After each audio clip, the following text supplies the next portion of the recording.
Welcome to episode 32 of Psychedelic Divas. In this episode, I am welcoming back the fabulous Tracey Tee from Moms on Mushrooms. I featured Tracey last year on episode 27, and in that episode, we talked about her psychedelic origin story, how she came to create the Moms on Mushrooms community, of which I am a member, as well as what it was like to stand up to Dr. Phil in service of microdosing moms everywhere. So if you want more on Tracey's story and her amazing psychedelic advocacy work in the world, episode 27 is the place for all that. Since I joined Moms on Mushrooms, or MOM, last summer, Tracey and I have gotten to be friends. And this week we were chatting about all the things that are happening energetically in the world. So I want to set the stage for this chat. So this episode goes live on February 26, 2026. And Tracey and I were talking earlier on February 17th, which is Chinese New Year, the day that welcomed in the year of the fire horse. So the 17th was also a new moon and a solar eclipse, so a very potent day. And because I'd had an astrology reading that day, I also knew that Venus was conjunct in the North Node, and the energies of the divine feminine and unconditional love were also highlighted. So we recorded this episode on February 22nd, and 2 days before, on the 20th, Saturn conjoined Neptune in 0 degrees of Aries, which may mean nothing to you, but it has the astrology world abuzz because it's the very first degree of the entire zodiac, the beginning of the wheel. It marks a fundamental shift in how reality is structured and experienced. It's considered a collective reset. And depending on where you read and what sort of astrology system you're tracking, the last time these two heavyweight planets met at this point in Aries was around 6,000 years ago. In addition, according to numerology, 2026 is a 1 year. Again, the beginning of the cycle. So last year, we concluded a 9 year, which is the completion of the numbers. And we were also at the end of the year of the snake, most known for its power to shed things that no longer serve. So we've moved just recently from a 9 year to a 1, and from the snake shedding to the horse movement. And we have this apparently epic conjoining of two huge planets in Aries at the very beginning of the zodiac cycle. So there's a lot going on out there, in addition to everything that's going on out there in real life. So what does it mean and why do we care? Well, Aries represents raw beginnings. It's the emergence of something radical, fresh, and new. It's been called an initiatory spark, and it means we're stepping into a completely new cycle of personal and collective evolution. So on the personal level, Neptune provides the vision, Saturn makes it real, and Aries gets you moving. And we have a little over 2 years to take advantage of these collected energies. It's a powerful time for turning heartfelt dreams into disciplined, concrete action. And so there are 2 places to focus on right now. What old structures need to dissolve, and what new visions are you ready to commit to with real effort and integrity? More importantly, we need to acknowledge that there are a lot of elements happening in the world, in our bodies, in the overall systems we live in. Things are shifting, dissolving. And all of this is supercharged by the shift into the year of the fire horse in Chinese New Year, which focuses on movement and momentum. So it was all these details that formed the foundation of the conversation Tracey and I had last week, and that inspired this podcast episode. So welcome back to Psychedelic Divas, Tracey. Thank you for You're a welcome. non-astrologer. You nailed it. You got it all tied together. Very good. All right, so I'm excited to have this conversation with you again, repeating what we were talking about Yes. on a new level, and to do a deep dive into what this all means for the divine feminine.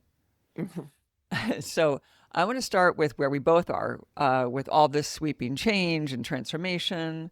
So starting with you, do you feel aligned with it, or are you in resistance in any way? Just how does it all feel in your nervous system? Yeah. Well, first of all, full disclosure, I'm an Aries and I'm about to turn 50 in April. So I'm feeling like sort of singled out with all of these transits because there feels like a lot of responsibility for us collectively to move into this time of transformation, like you said, and actually putting things into action. And I think you made a really good point about it's not necessarily just this like big get up and go movement, but it's also like applying it like responsibly, productively, carefully. So I think I'm feeling a lot of that. And I'm just my nervous system, I don't know. I guess it depends on the day. Right now it's just I'll just acknowledge some things you and I talked about, just kind of the pull of the media right now and social media and just sort of like not being able to look away of the train wreck that we're witnessing in politics, in pop culture, in international, in weather. I mean, all the things. And so that's very present for me that I'm just sort of like stuck in that loop a little bit. And then I'm also just very aware of my own transition. And I had a very potent snake year and a very potent 9 year. So I did a lot of shedding and a lot of crying and a lot of looking inward and a lot of releasing. So I'm very happy to get on that horse and ride.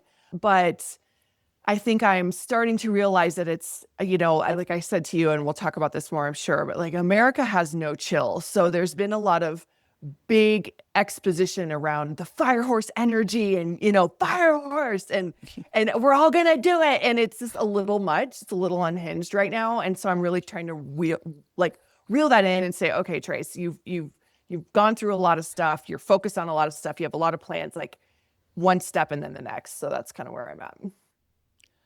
Well, you've, I love when people are actually in alignment, right? And you're like, no, no, I was in the shedding when the shedding was happening, and of course you're getting ready for your Aries birthday and all of that. And I have Aries moon. Well, I'm a triple fire, so I mean, Yeah. I'm like, oh great, more fire, all I need. Right. But I have an Aries moon, so I feel the resonance of that. But for me, my metaphor has been like I am like the fire horse, get on the horse and ride. I'm like, no, man, that horse where I am right now, that horse is going to buck me off and drag me, and I am not ready. I had a challenging December. It Mhm. felt like an underworld journey, Mhm. and I just couldn't see or feel where I was or where I was going. And then it dawned on me that I was in snake energy, Mhm. and when the snake sheds its skin, the last part comes over its head, and the snake is Mhm. blind. So it goes into hiding, goes into the back of the rocks, until the process is over because it can't see where it's going. Yeah. And that's what December and into January felt like for me. And Yeah. I'm just coming out of that. And so I'm assuming that a lot of people listening to this have heard the phrase, "We are the ones we've been waiting for." It came from the poet June Jordan. And I have heard that phrase so many times over the years. Mm. But this time it's hitting home, and I'm just going to be honest. My at least recently my current internal response to that is crap. I'm up. Like I'm the one I've been waiting for. Yeah. And Yeah. I just find myself doom scrolling, searching, not just to get not to ignore, but like I've been looking for mentors and teachers and guides because I need to find the others who are Yeah. in this with me. And we talked about that the other day. Like, who are the ones we can lean into? Mhm. Mhm. So, are you Well, are you are you finding that for yourself? Are you I'm finding those? craving it. I think we're both very lucky. We both have really beautiful communities and we have found others. Like we really have. Feel very blessed for the soul sisters in my life and I count you as one of them and I'm so grateful to have them in this now moment because um it's a very destabilizing time and that phrase is kind of funny and you know the other phrase that I keep hearing a lot is like, we came here for these times. And it's like really great to say that and to sound like, oh, I cosmically chose this and here I am. But when the literal poo hits the fan, everyone's like, whoa, whoa, whoa, whoa, whoa. I don't know about that. I don't know if I want to do that. And I think that's a lot of it too. And so many of us have been studying prophecy and reading between the lines and shedding, even political identity and just this veil that there's someone's going to take care of us, that someone's coming to save us, and understanding that that's not really true, rewatching The Matrix and all of that kind of stuff. And now that it's here and it's interface and it's actually verified, it's a shock to the system because I think we're in this collective like inhale, like now what? What do we actually do? And I think that that's my big question is, what does it mean to be a leader when we've just been betrayed by so many leaders? What does it mean to embody yin leadership, like the feminine leadership, to lead from a circle, things that I've been talking more and more about, when we are watching the pyramid crumble in front of us? And what does it mean to share beliefs and truths and impart values on people to kind of help others without yourself becoming dogmatic or guru-y, or because we're so programmed to just move from one thing to the other to save us. And I know you and I we don't want to be those people. We don't necessarily even want to, well, I know we don't want to find those people. And even when you say you're looking for mentors, what you're looking for is like, companions or, peers that you can just share with and sit in that circle. And I'm not sure we've totally figured that out yet. I think we're seeing a lot of schisms in the spiritual space, even in the psychedelic space. You're doing this wrong. You're doing this wrong. You're doing this. You're taking this from these people. You're doing this. You're not respecting that. It's just a lot of finger pointing right now. And I'm trying not to finger point unless it's myself, and to like really see what is the truth that wants to come forward right now. And I'm not sure we know what that is yet. No, I think we are. Well, first of all, we have to create it, and that's the part of like, oh, we are the ones. Yeah. Okay, I'm like, oh man. Yeah. But so in the scrolling, I found a couple of things. So one is, I think the good news is there's a lot of people in the game, and I would say Yeah. maybe the bad news is that it still feels very separate, as this everyone's just playing their own individual game, and that's just, I mean, that's like not going to cut it. We need connection and cohesion and solidarity, and I think that's probably starting to gel, but we might just go after each other first and Yeah. screw that up. I don't know. I think we are still woefully short on powerful nationwide voices that feel smart and aligned. Oh, that is perfectly said. That's 100% correct. And I also feel like if I'm speaking just for women and just the shock of, for example, the Epstein files, or that's the biggest, that's not even an example, like that is what's present right now. And this palpable rage that's coming up in people. And sometimes it's people who have maybe been spiritual or even on the self-inquiry path, but haven't really tapped into that feminine part, to that betrayed part, to that raw Kali energy, that raw feminine, like your truth, like in your womb. And that's starting to emerge, and it's coming out super angry, and deservedly so. But we need to have like guardrails for that anger. So again, we're not finger pointing. We're not saying, well, you need to do this now because I'm feeling angry. And I'm seeing a lot of that. It makes me very nervous because it's just patriarchy wrapped up in a new, with some new language, as far as I'm concerned. Well, anger will burn us out. I mean, Yeah. and it's not sustainable. It gets you in motion, but it does not Yeah. keep you in motion. And so there's a danger of that. On the other hand, there is something that's really important about waking up, and the anger wakes you up. The anger Yes. is like, Yeah. what? No more. No, not no. We're not doing this anymore. Right. And I think that's critical, because you know, we've been doing that. We've been, asleep to these dominant patriarchal energies. Well, at Hmm. least, I don't know that I don't know that people of color have been asleep to them, but Hmm. I will say, as a white woman, Hmm. I have allowed myself to be asleep to the impact of those. Even me work, like I'm working in the divine feminine. I've Hmm. not been as fully awake to it as I should have been, and that's that place where it's just been, I mean, it's what I grew up with, right? It's what we've all lived through. There's accepted phrases such as, oh, well, boys will be boys. Mhm. And that's just Yeah. locker room talk. And we just accepted that when a woman is assaulted, she's going to be questioned about what she's wearing. Mhm. But the man is never questioned about why he thought that was okay or acceptable behavior. Mhm. And so, yeah, I mean, I have swum in all of that, and so it is time for the feminine voice and all of us, the Mhm. men as well, to Mhm. stand up and be heard, and to say no to all of Mhm. that. And if anger gets us to do that, then anger will be useful. Mhm. But as I said, I don't think it's sustainable.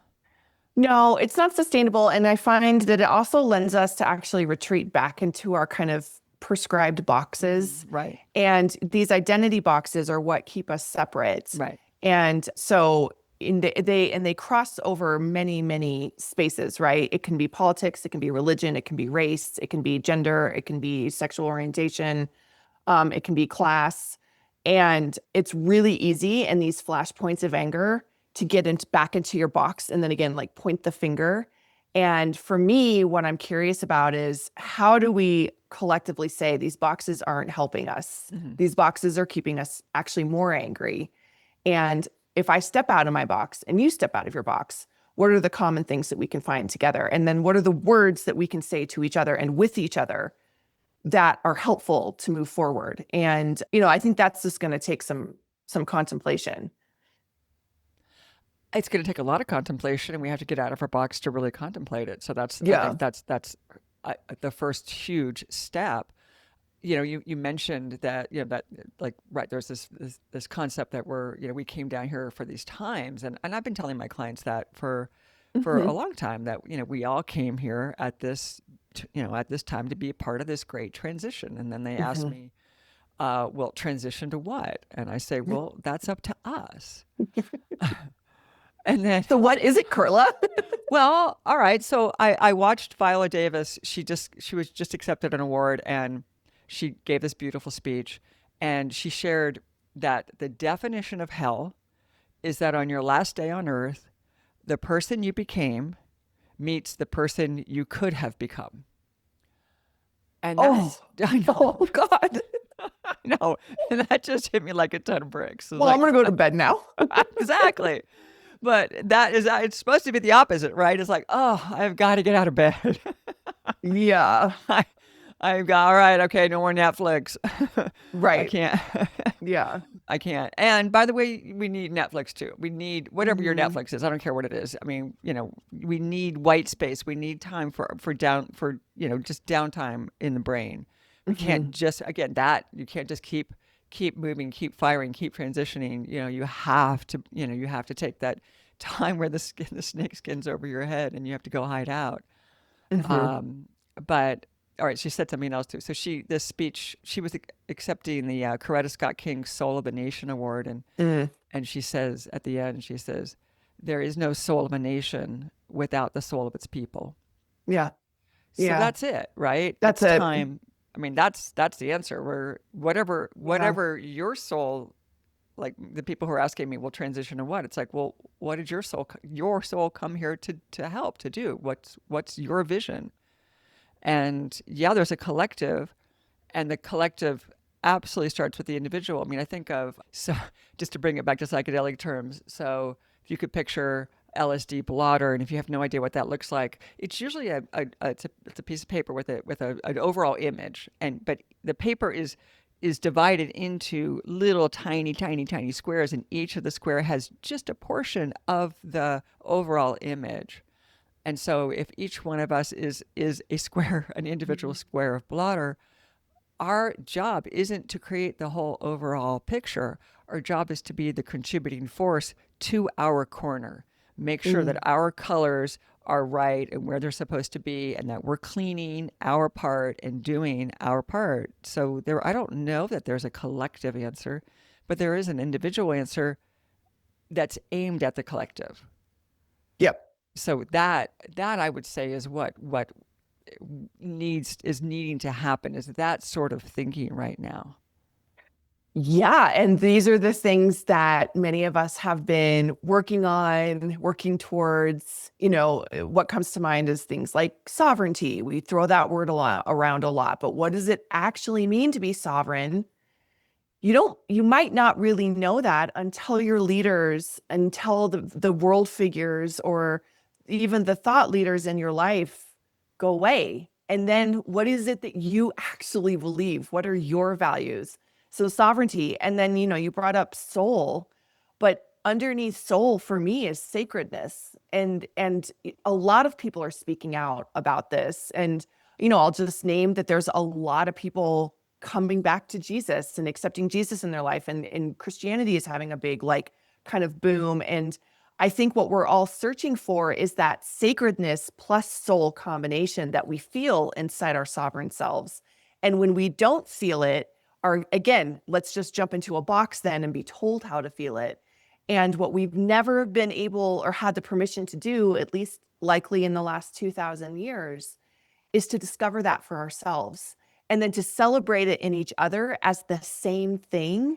Because in Lakesh, like, I am myself and you, and we've just never quite done that. We've just always been a little bit separate, right? Like, okay, you can have your soul, but it has to be within the Buddhist context or within Jewish context or within Christian context, but never just sovereignty and sacredness for standalone.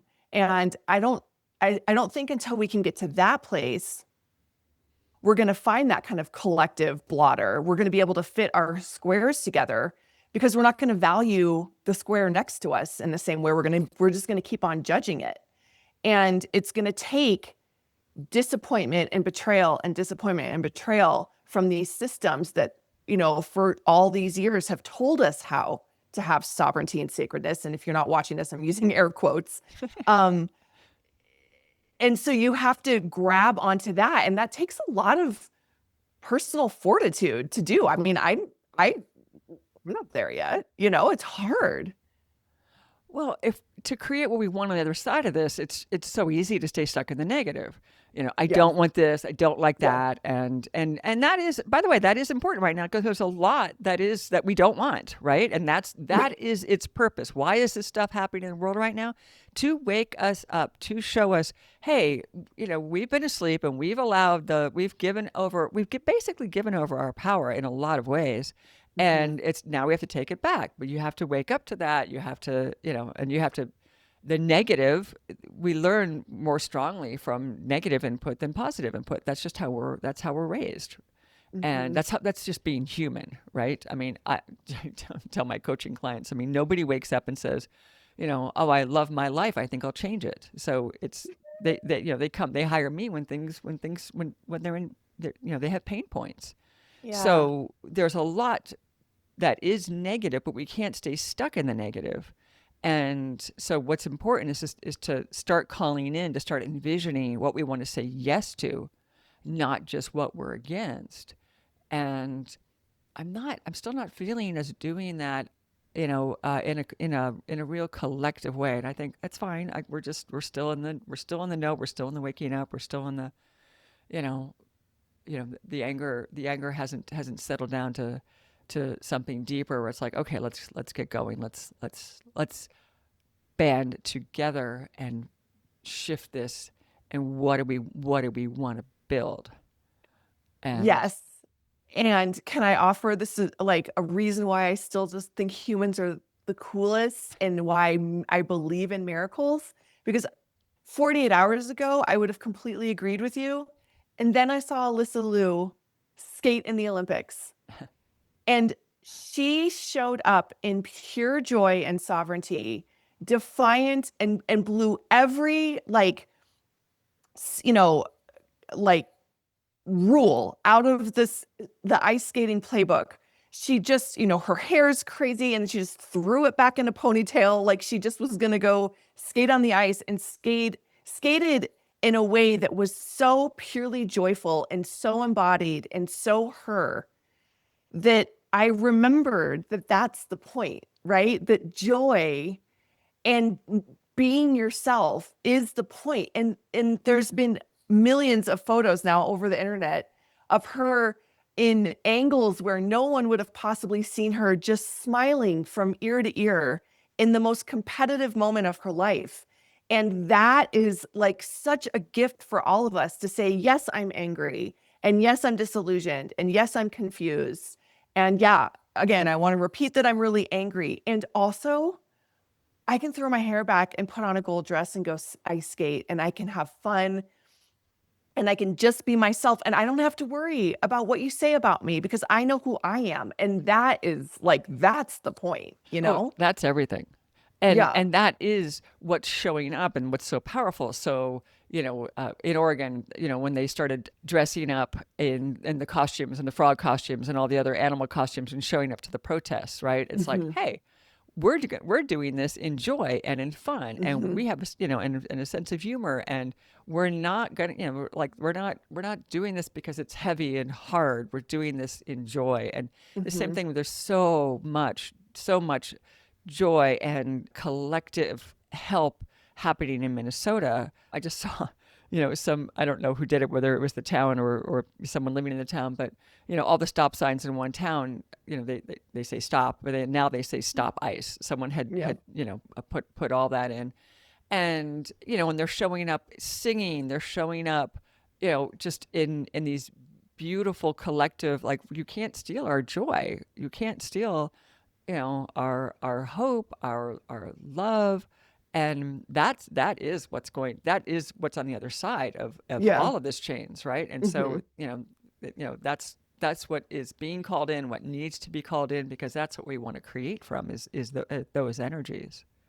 And I think that's deeply feminine, you know? I I think think so that is too. part of Yeah. the feminine, just if there's not joy in creation, what's the point? You know? So finding that spark and finding that attunement to your ability to feel like love and creation in a unique way, in the feminine way, and then apply that to just the people around you, it just makes everything softer and glowier, you know? Right. And that's And the feminine. Creation is the feminine. yeah, Softer, glowier. you know, we sparklier. those are all ours. Yeah, But I mean, yeah. men can have that as well, right? I mean, again, we're not talking about the female here. We're talking about the feminine. And Yes. we all have access to that. But unfortunately, we've just all been raised in the masculine because we've been living in the patriarchy. And so we're needing to awaken those energies in us and deepen them and call them forth and then create from them. And that, again, that is across the board, whatever, sex you align with, that's Yeah. available. Yeah. Um, Yeah, and it's interesting because, I'm seeing a lot of people saying, "Oh, I'm really realizing that like the beauty industry is basically been created by infantilizing women, keeping women hairless, keeping women young, basically like babies, in this like correlation to the atrocities that we're seeing in the Epstein files, knowing full well that this is like just one nugget, this is one drop in an ocean of depravity, right? Like this isn't unique to just this large group of people. It is endemic and systemic. And then correlating it back to, wow, how have I agreed to what is the ripple effect of this? And what am I agreeing to? And women I think, are starting to take a long look in the mirror as we put on our makeup and we dye our hair. And I participate in that just as much as anyone. And where am I? It's a big reckoning, I guess, is what I'm trying to it's a big say. reckoning, and Yeah. I don't want anyone to feel like, oh, I can't do that. If No, you I don't if you if either. you like it, but who are you doing it for?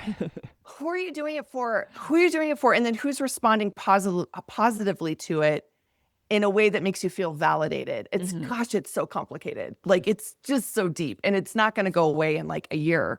I mean, this is my daughter, this is generations of saying, do I really got to do that to my face? Do I really need to put that on? Do I really need these eyelashes? I don't know. And then also saying, what does it mean for me to embody the goddess? What does it mean for me to love feeling and embodying beauty and creation? And where does that intersect? It's so complicated, but we're being forced right now with, the idea of the patriarchy. And I think it's probably we're saying, because I know you and I have talked about this, that when we say patriarchy, it's not like we hate all men. No, I love men. I love men. I love good men. The patriarchy is a system, not a group of people. Right. No, it's an oppressive system. And that's what's happening now is the Right. waking up to the oppression of it.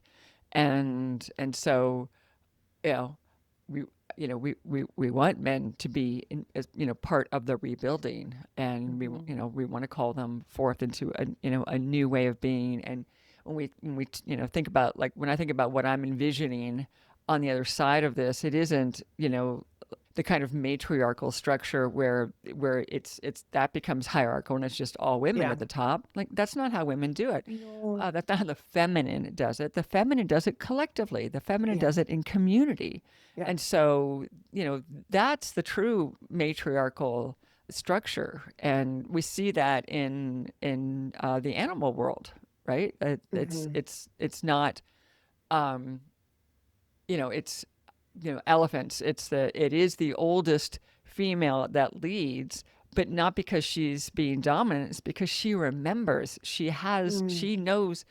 She remembers 10 years ago when the drought happened and where the water Mm. hole that still stayed. So Wisdom. it's the held wisdom, and Mhm. that's what we need. And wherever that is, let's call that forth. But it needs to be in a communal way of being and working, not in the top down hierarchy, which is part of the patriarchal system. So that's one of the aspects that's no longer working. Mhm.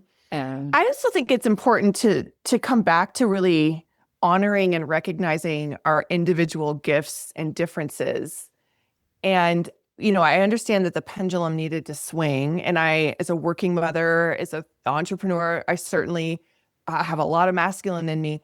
But understanding, I think we went too far saying that like women are exactly like men and men need to, like I think it's okay to say my husband can open the jar of pickles better than I can because he's stronger than me without losing the uniqueness of each of us or making it unequal. And I think that language has gotten murky because a lot of women want so desperately to feel equal.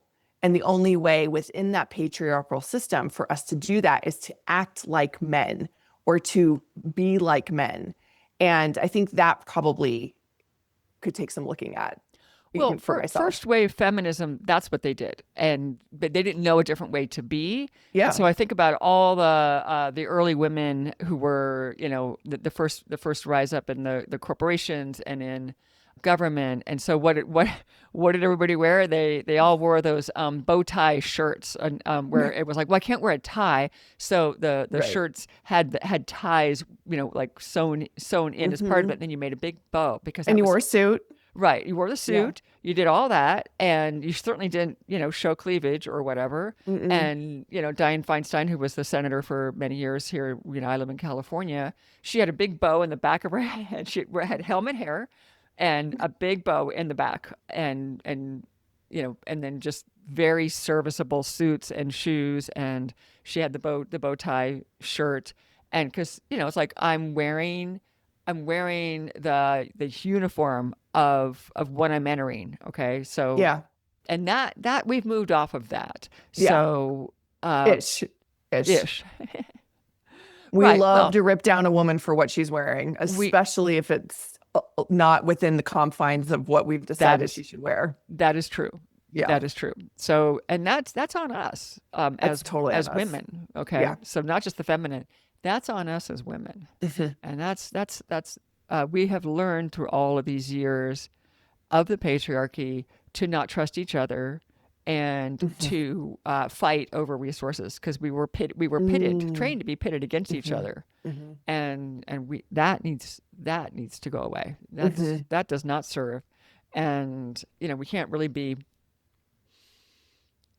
we really can't sister each other from that perspective. And Mm-mm. there's a lot of that energy that's really needed right now. Yeah. Mothering, sistering. Yeah. Yes. And that's just that that's like you said, it's those deep wounds. And Hmm. we don't have any, we don't have, we have some, but we don't have a lot of guidebooks for that and No. illustration. And we don't see it in our, we don't see it in between the generations. We've bifurcated so much. And again, you're right, like fighting for resources and fighting for survival and fighting to be seen. I really think a lot of this is this deep, deep need to be seen.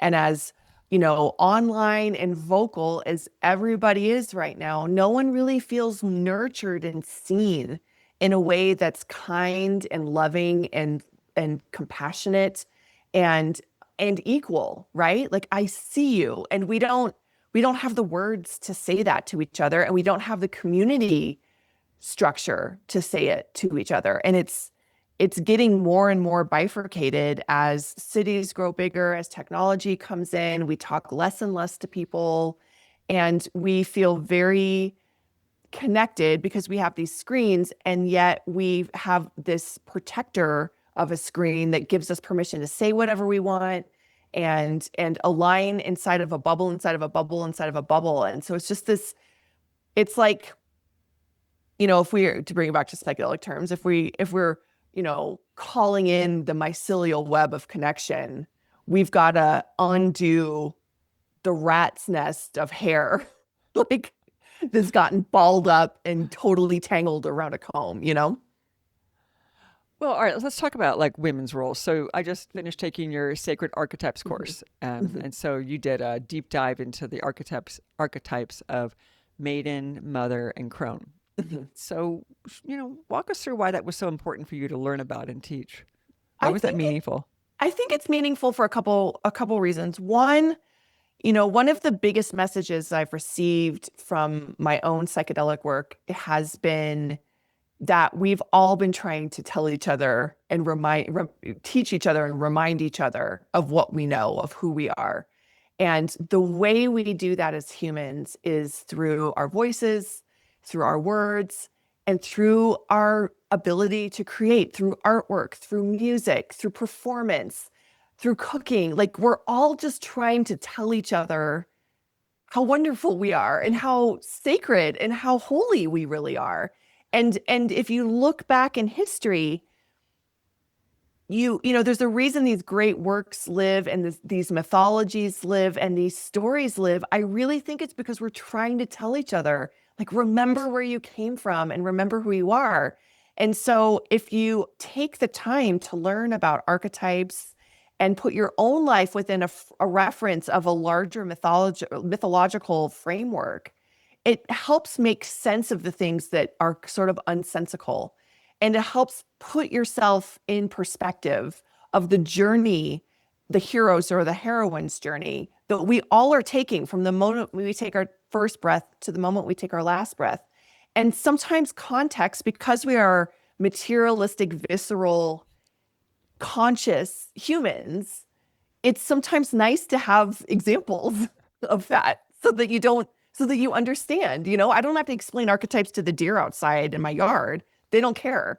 But to women, it feels a lot nicer to say, oh, you had this portion of your life where you were a maiden and you kind of embodied these things, whether you realized it or not. Let's look back. Did you? Oh yeah, maybe I did. And this is where, and now there's the mother phase and there's the crone phase. And what you wisely brought in was the work of, oh my gosh, I'm going to forget her name. Well, You there's have her. the The sovereign sovereign woman, woman right? is Yeah. the fourth one in Yeah. between the mother and the crone, which Hmm. is so dynamic and so impactful and spot on to add that one in 100%. So let's just talk about that because yes, on through Instagram, I came across the teacher, and she's not the only one talking about this, but she was really spoke to it. That with women living so much longer these days, we really need to add a fourth archetype. So she calls it the sovereign woman. Some Mhm. people call it the queen, and so this phase comes between the mother and the crone, and Mhm. it really resonated for me because I had totally stepped into and owned the word crone, but the energy of the sovereign woman, and you spoke about this word earlier, actually speaks more to what I'm embodying these days. Yeah. So the sovereign woman is described as a woman. She's postmenopausal, but she still has several decades. She's in her strength, in her authenticity. She's still having impact in the world. Mm. And that's compared to the crone, who is older and wiser and maybe like in her 80s, and she's preparing for the last stage of her life. And you know before we started living so long, the crone, I would, in my 60s, which is where I am, I would have been the crone because I would be preparing for the last stage of my life. Maybe I am. I don't know. We'll No, see. you're just getting started. Are you kidding? Yeah. Well, No, we'll I see. think We'll it's, see how long I yeah. last, right? But, But it's also really interesting to add that in because, I think this speaks to kind of the what do we do now ish, right. because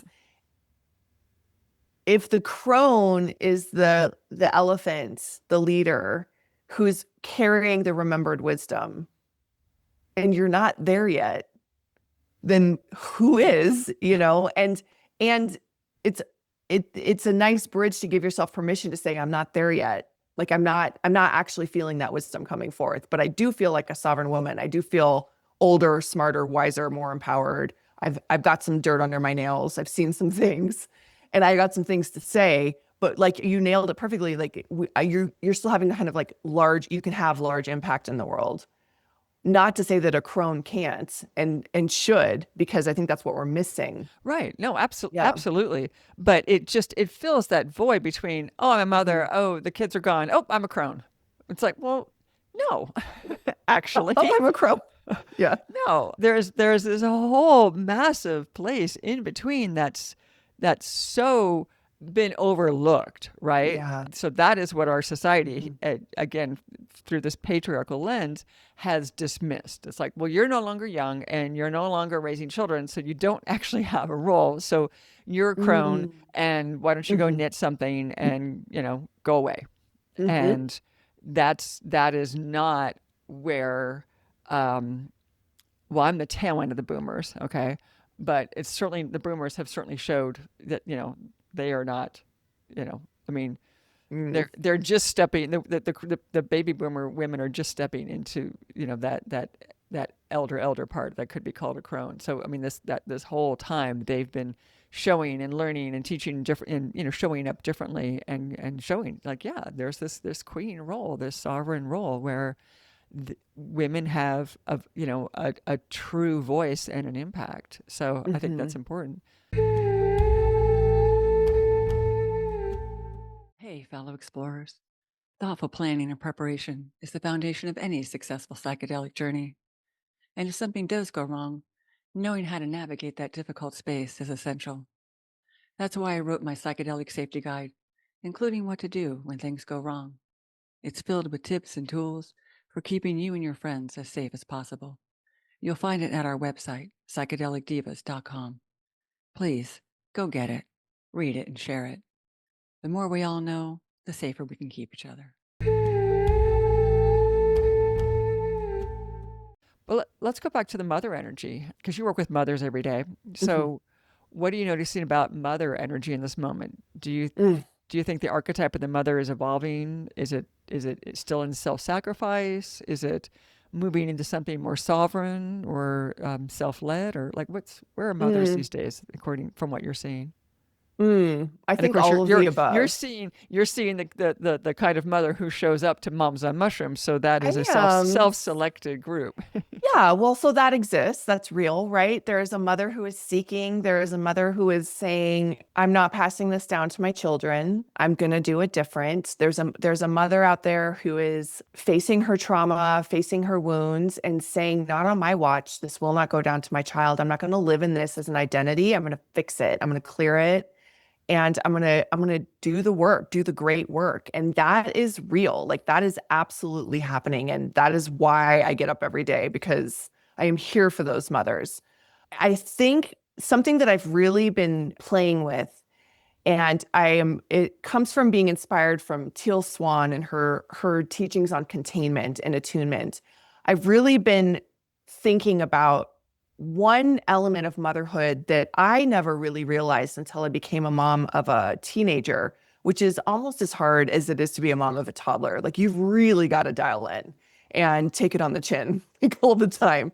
And it's a big ego death for me to see this fully formed, beautiful human and also see them making mistakes and also knowing you can't do much about it. Like, you've got to let them live. And so you've really got to take your hands off the wheel. So what I'm playing with is the idea of deep attunement to your child as a mother, as that guiding, that North Star light. And that the gift of this is specifically for mothers in the mother phase, if you are raising a child, of attuning yourself to your child, not to what you want them to do, but to who they are and how you can be the container to hold them safely so that they can blossom into what they're supposed to be, gives you the North Star and the strength to do the work to remain that container. And I see that container as like a kintsugi container, cracked as hell and just filled with gold paint, but you're filling it yourself. And then you can hold your children. And I think we've lost a little bit of that especially in the West, of kind of like performative parenting and this rush to do these things and be big and splatter it on social media and get them in the right schools and get them in the right college and on the right basketball team and all this pressure, when in fact, we really need to be fixing our cracked bowls so that the water of our children doesn't leak out. And I think that, to me, that is really what that mother phase can be so rich, because if you move it broader from even if you're not raising a child, you're attuning to the people around you in this really specific way because you have the gifts to enact change and to hold space and to do things. But you can never do it unless your container is solid.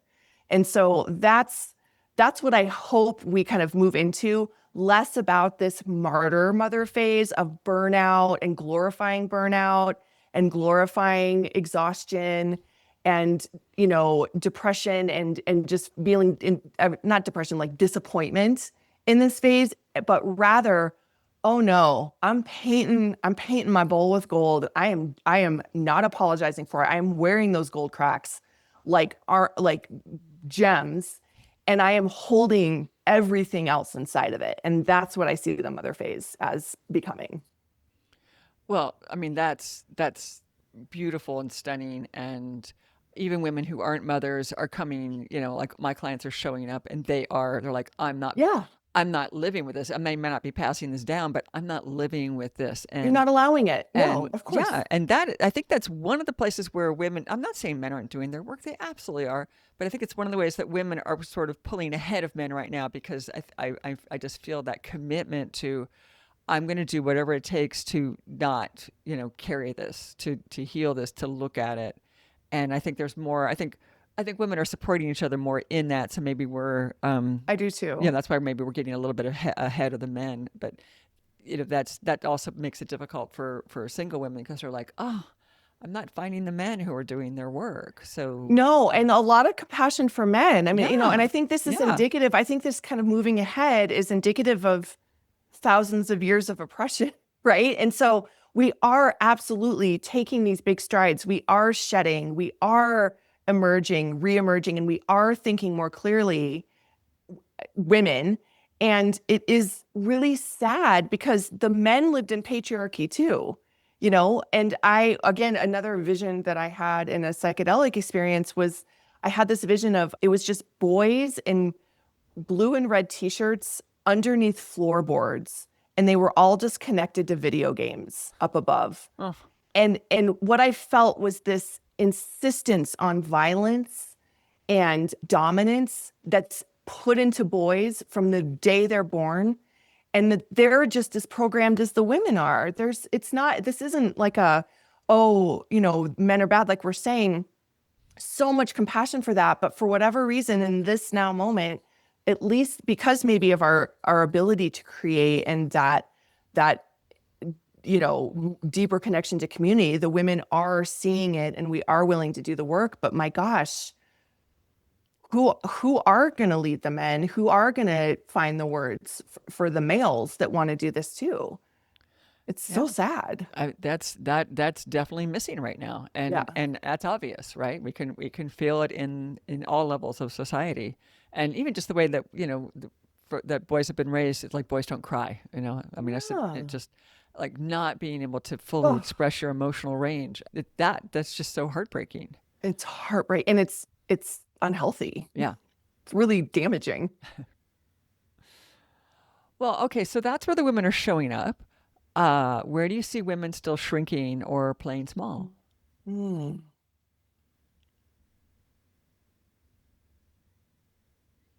Well, I think what my heart wants to say is that we're still playing small with each other. I think you kind of brought this up. I think we're wounded to each other. I think a lot of us don't know how to be friends, how to have community, how to be vulnerable, and how to maintain our own individuation inside of a group of women who love you, who are also their own person.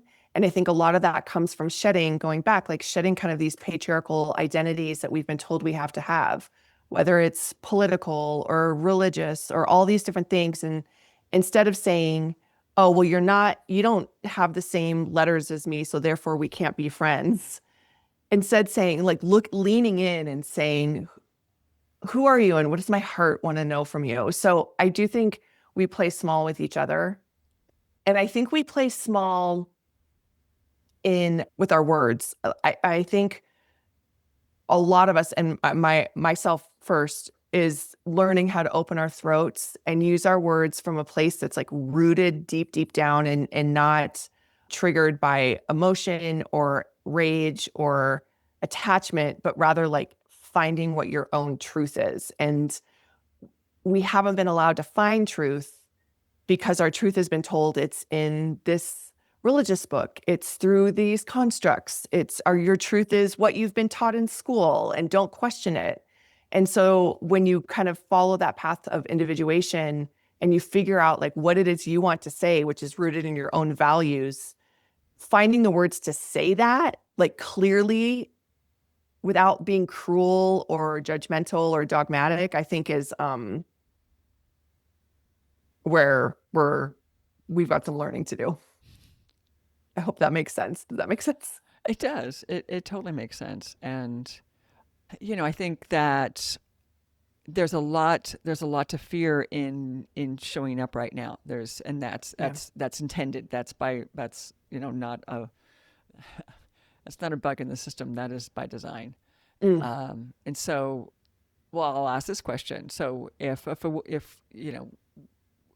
listening to this as a woman and I'm, like, okay, I'm going to be the one that I'm going to show up. I'm going to be the change I want to be in the world, and Mm. all of the our favorite bumper stickers.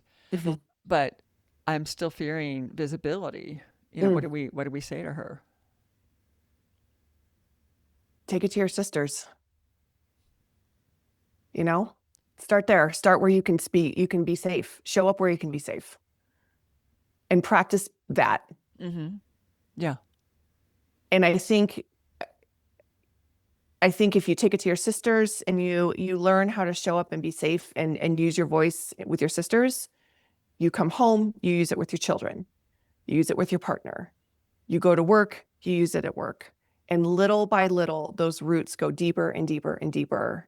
And your back is stronger and stronger and stronger, and your voice is clearer and clearer and clearer. But it takes practice. And if we go back to the Maiden Mother Crone, the other thing I wanted to say is that, we don't have mentors. We don't have wise women calling us out when we're not showing up, calling us out when we make mistakes, calling us out when we're not in our truth. We don't have a lot of accountability. And we hate feedback right now because it feels very oppressive because we're tired of it. And so opening up, Brene Brown speaks about vulnerability like so beautifully, but allowing yourself to be vulnerable can only happen in safe spaces. So just take it to the people who you're safest with and start there and start being honest. Maybe skip the small talk, and, the the small talk and lean into each other and say, all right, what do we want to talk about tonight? Like, what can we figure out together? And test out expressing your opinions with the people who love you the most and see how it works. So I 100% agree with that. And so I'm curious. I want to go back to psychedelics for a second, because the the vibe around psychedelics is that you're there for your personal work, right? You're there to clear the stuff that we said the women are doing their work on, right? They're like, I'm not going to carry this anymore. I'm going to shift this. I'm going to change this. But there's been such a focus on the personal, on the internal personal work. And so I'm wondering, do you think psychedelics can help women and the divine feminine show up in a bigger, more powerful, more connected leadership, external focus? So how do we shift our intentions from I need to go do my personal work to I need to go do my world work when we're going into a psychedelic session? Look, I'm still very much in student mode, so I think what I'm going to say is probably not what I should say, but I would say you can't show up for leadership work unless you do your personal work. I agree with that. And I think saying, how am I going to show up in the world? I think I know what you're saying, but I think in the West, we take that to mean I have to be the next Dr. King. And in fact, it might just be, how am I going to show up as the best mother I can be to my kid? The Absolutely. best sister, the best wife, the best coworker, whatever, the best human. And I do think that comes down to who you are. I think it comes down to your relationship with, I would say, God, with spirit, understanding that you're not the center of the universe, that you're part of a whole, that you're holy, that you're sacred, that you have a soul, like we were talking about, and understanding that there's layers of your consciousness and your gifts as your unique person that deserve to be cultivated because the world needs you. I mean, you were created. I still am very God focused, and I really believe like you were created in God's image. You're part of God.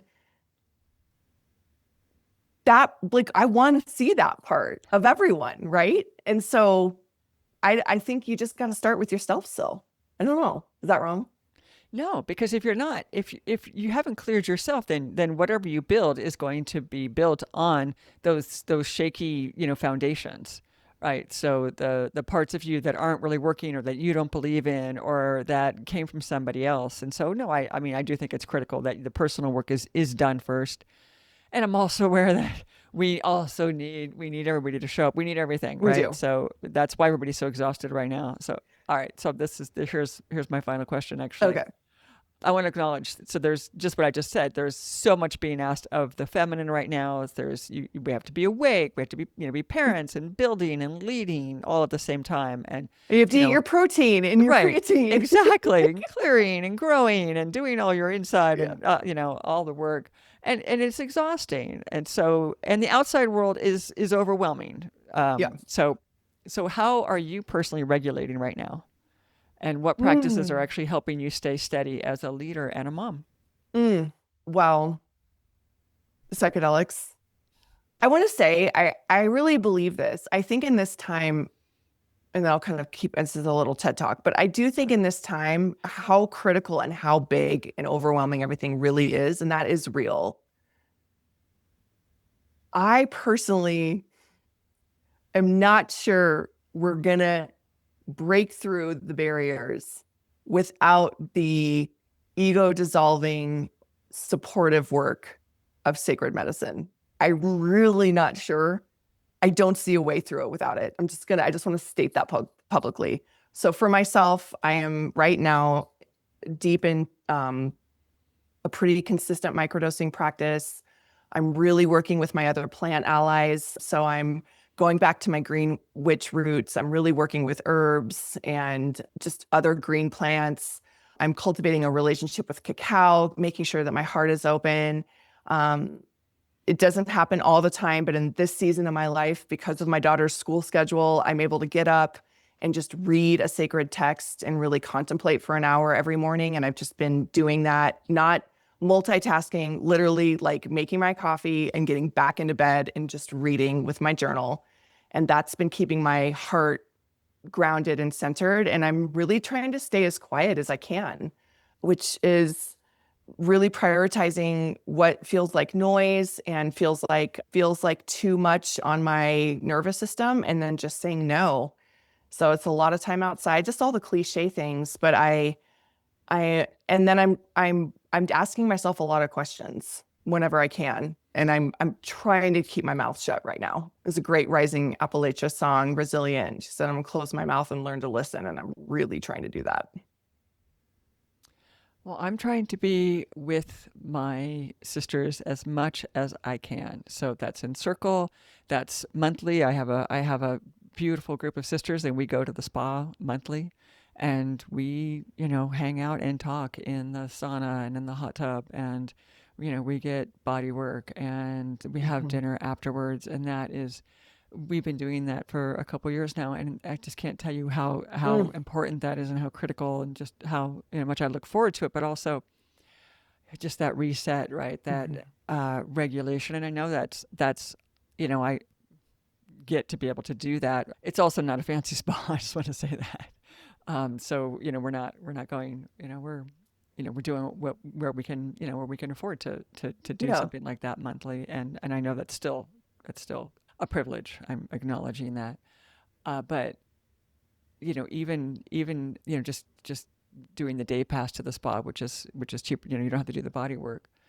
I see the people who come regularly and sit and scrub each other's backs, and Yeah. and or have been doing this their whole lives, and that we've been missing that red tent energy that Mhm. that used to be there, and so Mhm. I'm trying to call that in and cultivate that as much as I can wherever I can get that. And then I live in the redwoods, so I'm blessed there as well, and I walk the dog every day, and just really acknowledge, just make sure that I'm seeing the trees, not just walking through the trees, Yeah. Yeah. and breathing the air and acknowledging how beautiful and clean it is, and how lucky I am that that's the air that I breathe. And so yes, that time in nature and that time with sisters, I would say, is.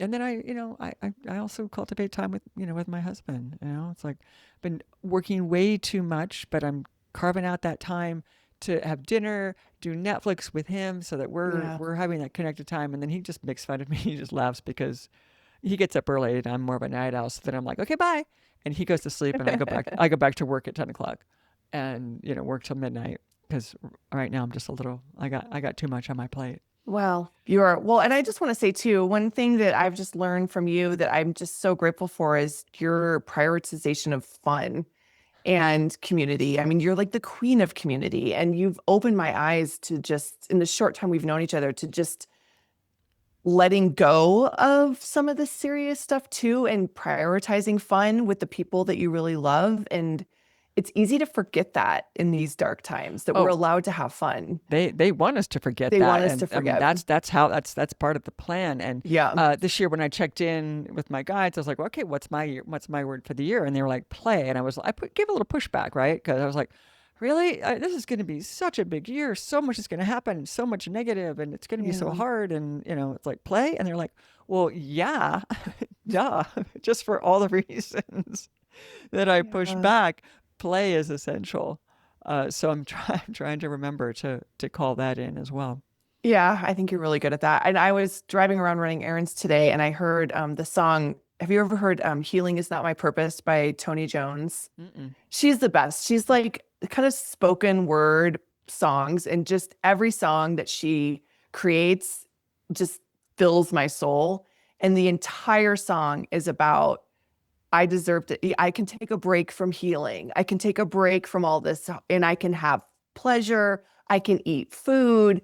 I can dance. I can laugh. I can kiss. Like, these things are important. That is also why we're here. We're here to experience all of it. And again, from my lens of God, like, it would be a disservice to the one who created me if I don't enjoy this beauty, this Eden that we live in. So there's that too, that I think is really important. And you're right. the system wants us to just be downtrodden and go into ourselves and put our heads down and no, thank you. Well, nobody laughs in hell. So that's one of the ways out of hell. If you're laughing, you're not in hell. Amazing. Tracey, thank you so much. I valued so much the conversation that we had around this a few days ago, and also the community that you've built, the sisterhood, the motherhood community that you have called in, and the support that you are providing so many women. So I just want to give a shout out to the mothers out there. I mean, I'm a stepmother, so I kind of came in the back door, No, she and didn't. I'm a grandmother. So, but I didn't raise my stepkids, so I hesitated for a while to join mom. But I do grandmother, and I thought, A lot of okay, us. so I'm going to join. I'm so glad I did, and I really want to call out to anyone listening to this who is a mother or a stepmother to consider joining the mom community, because if you're like, well, I don't have everything that we just mentioned, you're like, well, I don't have any of that in my life. Well, you can find a lot of it in the mom community.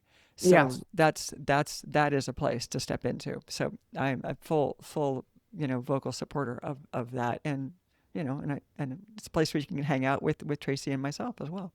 Absolutely. Yeah. The others are absolutely there. It's the coolest group of ladies so yeah. Thank you for that. Yeah. So I just keep coming back to that phrase I started us off with. We're the ones we've been waiting for, and part of me is still resisting, but I mean, I think we all want someone who's more ready, more resourced, more certain. Like, I know where I'm going. Come this way.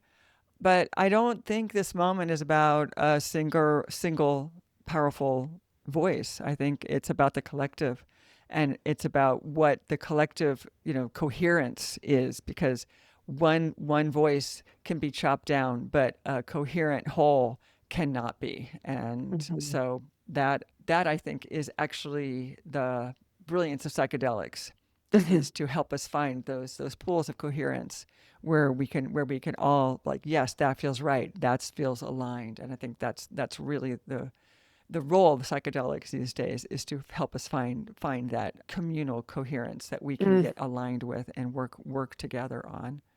mhm, And the divine feminine, it's not just this goddess energy. It's the feminine that's organized, that's regulated, that's committed, mhm, that knows how to build and dream and do and to mhm, stand up. mhm, And when everything is dissolving, she knows how to create, because that mhm, is the one thing that the feminine does that the masculine can't. We mhm, create, mhm, and we create life. mhm, Whether you've given birth or not, the mhm. feminine creates life. Yep. And that's a new life is waiting to be born, and Mhm, it's up to us to build it. mhm, So thank you everyone for listening. Thank you, Tracey, for being here. mm, Again, just so appreciate your voice in the world. mm. Wow. I appreciate you more. So thank you. Thank you for having me. And I love our conversations too. And thank you for being who I've been waiting for. So it's enough. All right, I'll take that. And for those of you listening and you found any value of this, please share the podcast. Go wherever you're listening right now. Just go and give it 5 stars. Come on, you can give it a thumbs up. You can. I know you can do this. And I can't tell you how much I appreciate it for those of you who have done it. That is that place of supportive sisterhood, whether you're a man or a Yes. woman, right? You Yes. are Yes. Yes. you Yes. are supporting the sisterhood by doing that. And then come over and play on my Instagram page. I'm still working it out, right? And I'm still finding the true voice there. But come help me find it. Come help me participate in that, and let's do that together, because I don't want to do it by myself. I don't want to do No. any of this by myself. All right. With that, thank you so much, Tracey. And Thank I you. will see you all later. Thank you for listening to episode 32, y'all. All right. Bye bye. Bye.